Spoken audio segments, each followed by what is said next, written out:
मेरे प्रिय छात्र छात्राओं, आज 10वीं कक्षा के लिए सूरदास के पद पाठ 1 है। सूरदास के पद क्षितिज भाग 2 में उसका हम लोग अध्यापन करेंगे।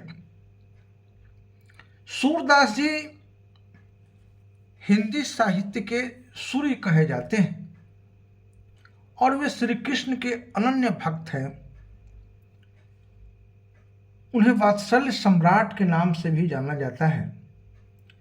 उनका जन्म 1478 ईस्वी में रूनकता रेणुका क्षेत्र में हुआ था, जो मथुरा के निकट है, और कुछ विद्वानों ने इनका जन्म दिल्ली के निकट सिही नाम के स्थान को भी मानते हैं।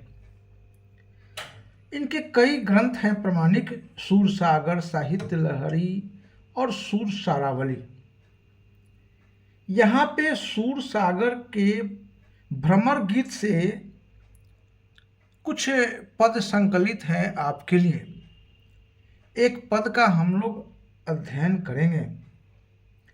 ये पद है: उधो तुम हो अति बर भागी। सूरसागर के भ्रमर गीत प्रसंग से है। आप जानते हैं प्रसंग यह है कि जब श्री कृष्ण गोकुल छोड़कर, गोपियों को छोड़कर, ब्रज प्रदेश को छोड़कर मथुरा चले जाते हैं, तो गोपियां उनके विरह में बहुत व्याकुल होती हैं। श्री कृष्ण को ये पता है। उन्होंने अपने सखा उद्धव को गोपियों को समझाने के लिए भेजा कि जाओ जरा गोपियों को समझाओ कि कृष्ण कोई साधारण व्यक्ति नहीं, वो तो परब्रह्म परमेश्वर है। इसलिए उसे योग के माध्यम से, ज्ञान योग के माध्यम से स्मरण किया जा सकता है, जाना जा सकता है। उल्टे गोपियां उद्धव को समझाती हैं: उद्धव तुम हो अति बड़ भागी। ध्यान से समझिएगा, उद्धव तुम हो अति बड़ भागी। तुम प्रेम के धागे में उद्धव नहीं बंधे, तो प्रेम की पीड़ा को कैसे समझोगे? तुम बहुत भाग्यशाली हो, क्योंकि तुमने प्रेम की पीड़ा को नहीं समझा। व्यंग करती है, उपलम्भ देती है, उलाहना देती है गोपिकाएं उद्धव को। तुम तो बड़े भाग्यशाली हो भाई, क्योंकि तुमने कभी प्रेम को समझा नहीं। उद्धव तुम हो अति बर भागी, क्योंकि तुमने तो कभी प्रेम किया ही नहीं, तो फिर प्रेम के विरह को क्या जानोगे। अपरस रहत स्नेह तगाते, नाहिन मन अनुरागी। तुम तो स्नेह से बहुत दूर रहे। अपरस का मतलब है अलिप्त, अनछुए। प्रेम से तुम दूर हो, स्नेह से। स्नेह माने प्रेम से तो तुम दूर रहा, अलिप्त रहा, कभी स्पर्श किया ही नहीं, तो मन में कोई अनुराग तुमको उत्पन्न कैसे होगा? तुम कृष्ण के साथ रहकर भी और तुम्हारे मन में प्रेम नहीं आया। इतनी मोहन मूर्ति है, ऐसी सुंदर सूरत है श्री कृष्ण की, और तुम श्री कृष्ण के पास रहकर भी उनके प्रेम में तुम लिप्त नहीं हुए, तुम्हारे मन में उनके प्रति प्रेम उत्पन्न नहीं हुआ। अजीब विडंबना है यार। तुम श्री कृष्ण के समीप रहते हुए भी प्रेम से उसी प्रकार अलग रहे जिस प्रकार पानी में रहते हुए कमल पत्र रहता है, पानी से अलग। पानी में आए भी, लेकिन उस पर पानी का एक भी बूंद नहीं टिकता। अपरस रहत स्नेह तगाते, नाहिन मन अनुरागी। यहां तक तो आपने समझ गया। एक लाइन को समझ लीजिए फिर से। तुम कृष्ण के साथ रहते हो, फिर भी तुम्हारे मन में श्री कृष्ण के प्रति प्रेम उत्पन्न नहीं हुआ। पुरैन, पुरैन माने कमल, पुरैन पात माने पत्ता, रहत जल भीतर। जिस तरह से कमल का पत्ता जल में रहता है, फिर भी उसमें जल का एक भी बूंद नहीं टिकता, नहीं सटता। उसी प्रकार तुम्हारी स्थिति है उद्धव। श्री कृष्ण के साथ हो, लेकिन श्री कृष्ण का प्रेम तुम में जरा सा भी नहीं सटा है। पुरैन पात रहत जल भीतर, तारस देह न दागी, ज्यों जल माह तेल की गागरी। एक और उदाहरण देती है गोपिकाएं, जिस तरह से ज्यों त्यों, ये कौन सा अलंकार है? उत्प्रेक्षा अलंकार है। ज्यों त्यों है ना। ज्यों जल माह तेल की गागरी।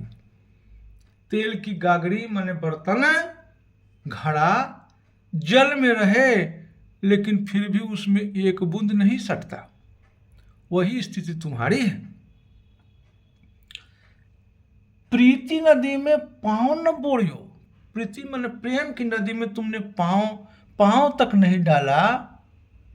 प्रेम की नदी में तुम पांव तक नहीं डाले तो फिर प्रेम के महत्व को कैसे जानोगे? दृष्ण रूप पड़ागे। फिर प्रेम के महत्व को तुम कैसे जानोगे? कैसे मुग्ध होगे प्रेम, किसी के प्रेम और सौंदर्य में?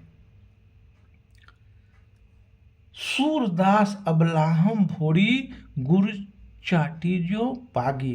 सूरदास जी कहते हैं कि गोपिकाएं कहती है कि मैं तो बहुत अबला हूं। हम सब गोपिकाएं एकदम भोली हैं, अबला है। श्री कृष्ण के रूप और सौंदर्य में ऐसे उलझ गई हैं जैसे चींटियां गुड़ में उलझ जाती है, सट जाती है और उससे अलग होना नहीं चाहती है। उद्धव तो आए थे श्री कृष्ण के कहने पर गोपियों को ज्ञान योग की शिक्षा देने, और गोपियां उल्टे ही उद्धव को प्रेम की शिक्षा दे दी और उलाहना देती है, उपलम्ब है पूरा कि तुम तो बड़े भाग्यशाली हो, बहुत भाग्यशाली हो भाई, क्योंकि तुम्हारे मन में कभी प्रेम उत्पन्न ही नहीं हुआ। कृष्ण के साथ रहकर भी तुम्हारे मन में प्रेम उत्पन्न नहीं हुआ। तो ये है इस पाठ का पहला पद। उद्धव तुम हो अति बड़भागी। शब्दार्थ है बड़भागी माने भाग्यवान। अपरस माने, अपरस का अर्थ है अलिप्त। तगा माने धागा। तगा माने धागा। तगा का अर्थ है धागा। भोरी भोली। भोरी माने भोली।